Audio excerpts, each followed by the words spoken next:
Students, इससे पहले video में हमने देखा था कि एनर्जी कितनी स्टोर होती है किसी कैपेसिटर में। अब हम देखेंगे combination of capacitor in series and it's in parallel. ठीक है, यानी जैसे हमने 10th में पढ़ रखा है कि रेजिस्टेंस को हम सीरीज में जोड़ सकते हैं, रेजिस्टेंस को हम पैरेलल में जोड़ सकते हैं, तो वैसे ही हम लोग क्या करते हैं, कैपेसिटर को भी सीरीज में और पैरेलल में जोड़ सकते हैं। ठीक है, तो इसका देखते हैं सीरीज कॉम्बिनेशन। लेकिन वहाँ का जोड़ना और यहाँ का जोड़ना बिल्कुल एक दूसरे के अपोजिट है स्टूडेंट्स, याद रखना।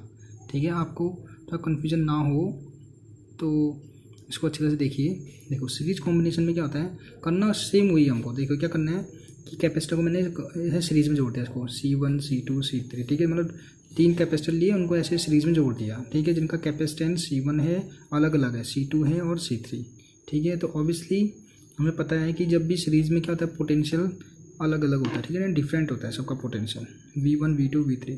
जैसे वहाँ करंट क्या था, सेम होता है ना ये सीरीज़ में, तो वैसे यहाँ पर चार्ज सब में सेम रहेगा। ठीक है, यहाँ पर चार्ज सेम, यहाँ पे चार्ज सेम, यहाँ पे चार्ज सेम। क्यों ऐसा होता है, क्योंकि जब भी हम पोटेंशियल जब देंगे तो पहले ये चार्ज फुल होगा, फिर आगे जाकर फिर ये चार्ज फुल होगा, फिर ये आगे जाकर फिर ये चार्ज फुल होगा। तो इसीलिए क्या होगा, यहाँ पर क्या होगा, चार्ज फुल हो जाएंगे तो सब में जो चार्ज होंगे सेम आएगा। ठीक है, जबकि पोटेंशियल क्या होगा, सबका डिफरेंट होगा। तो वही लॉजिक हम लगाएंगे यहाँ पर। देखिए the potential difference across the various capacitor are V1 equals to Q upon C1। ठीक है ना, ये कहाँ से आ रहा है, V1 equals to Q upon C1 कहाँ से आ रहा है आपको पता होगा ना स्टूडेंट्स।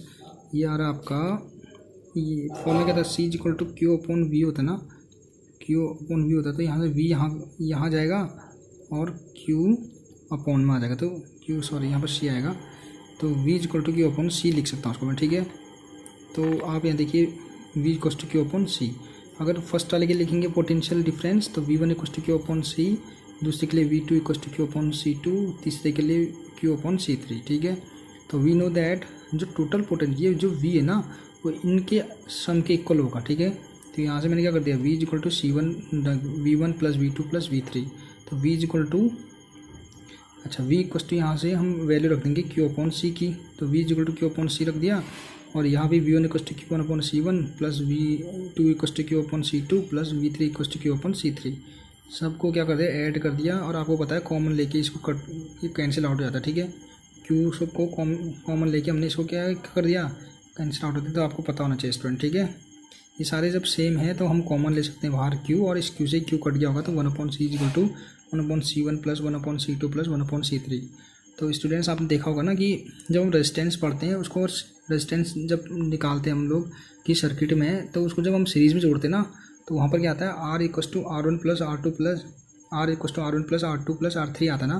तो सीरीज़ में क्या होता है, हमारा बिल्कुल एक लीनियर टाइप के आता है, और यहाँ फ्रैक्शनल फॉर्म में आ रहा है। ठीक है, तो आपको ये याद रखना। ठीक है, यहाँ पर आप थोड़ा ध्यान देना कि जब हम कैपेसिटर को जोड़ते हैं सीरीज़ में तो वहाँ पर क्या आता है, फ्रैक्शन फॉर्म में आता है, और जब हम रजिस्टर को जोड़ते हैं सीरीज़ में तो वहाँ पर क्या आता है, हमारा बिल्कुल लीनियर फॉर्म में आता है। ठीक है, इसका आप विशेष ध्यान दीजिएगा। अगला कॉम्बिनेशन देख लेते हैं। देखो capacitor in a parallel combination. तो पैरेलल कॉम्बिनेशन की जब बात करते हैं तो यहाँ पर देखिए स्टूडेंट, तो पैरेलल में हम लोग ऐसे कैपेसिटर ऐसे जोड़ दिया, तो कैपेसिटर ऑब्वियसली इसका C1 होगा, कैपेसिटर यहाँ C2 और कैपेसिटर यहाँ C3। ठीक है, तो अब पोटेंशियल क्या है, 2 टर्मिनल पर जुड़ा ना, तो हमको पता है ना जी, जब भी हम सीरीज में होते हैं पोटेंशियल हमेशा सेम होता है, यानी V यहाँ पर उतना ही होगा और इन तीनों के लिए सेम होगा। यहाँ पर V 0 होगा, मतलब हायर पोटेंशियल और लोअर पोटेंशियल। ठीक है, तो सभी के लिए, ये कैपेसिटर के लिए भी इतना ही होगा, इस कैपेसिटर के लिए भी इतना, इस कैपेसिटर के लिए इतना। ठीक है, तो यहाँ पर देख सकते हो आप लोग कि जो चार्ज हो रहा होगा, चार्ज ये क्या हो रहा होगा, ये पहले हो जा रहा होगा या कभी ये कम हो रहा होगा। ठीक है, ये कम ज़्यादा मतलब डिफरेंट होंगे चार्ज, कभी यहाँ जल्दी जा रहा होगा, फिर यहाँ जा रहा होगा, फिर ये ज़्यादा होगा। ठीक है, तो इसमें क्या है, जो Q1 होगा ये भी हमारा डिफरेंट होगा, मतलब यहाँ चार्ज अलग होगा, ये चार्ज अलग होगा, ये चार्ज अलग होगा। ठीक है, तो बस अगर ये पता चल गया तो देखिए क्या कह रहे हैं यहाँ पर, here all the capacitor have same potential difference, जो हमने कह दिया, बट डिफरेंट चार्ज। ठीक है, लेकिन क्या है, डिफरेंट चार्ज है। So Q1 is equal to C1 into V। Again ये फॉर्मूला हमको पता है, क्या होता है फॉर्मूला कैपेसिटर का, C is equal to Q upon V से हमको Q निकालना है, तो यहाँ से Q निकाल दीजिए आप। Q इज इक्वल टू क्या आएगा, C इंटू V। ठीक है, तो यहाँ पर Q1 equals to C1 into V, Q2 equals to C2 into V और Q3 equals to C3 into V। ठीक है, इन तीन, फिर क्या लिखा है, देखो total charge store in a capacitor is equal to Q।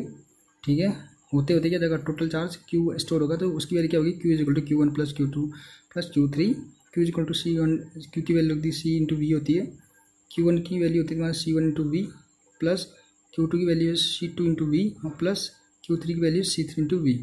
तो ये V से V कैंसिल आउट, तो यहाँ से हम लिख सकते हैं C is equal to C1 plus C2 plus C3। ठीक है, तो देखिए स्टूडेंट्स, हमने कैपेसिटर को पैरेलल में जोड़ा और यहाँ हमको जो इसका रिजल्ट मिल रहा है ये क्या रहा है आपका, एक लीनियर फॉर्म आ रहा है।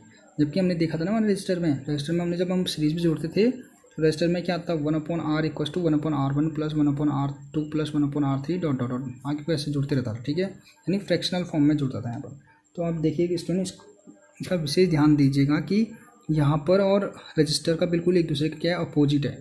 ठीक है, इसलिए आप इसमें कन्फ्यूज़ मत होइएगा और उसको प्रैक्टिस करिए, सिंपल सा डेरिवेशन है इसका। ठीक है, ओके स्टूडेंट, थैंक यू। कोई प्रॉब्लम है तो आप कमेंट्स भी कर सकते हैं स्टूडेंट।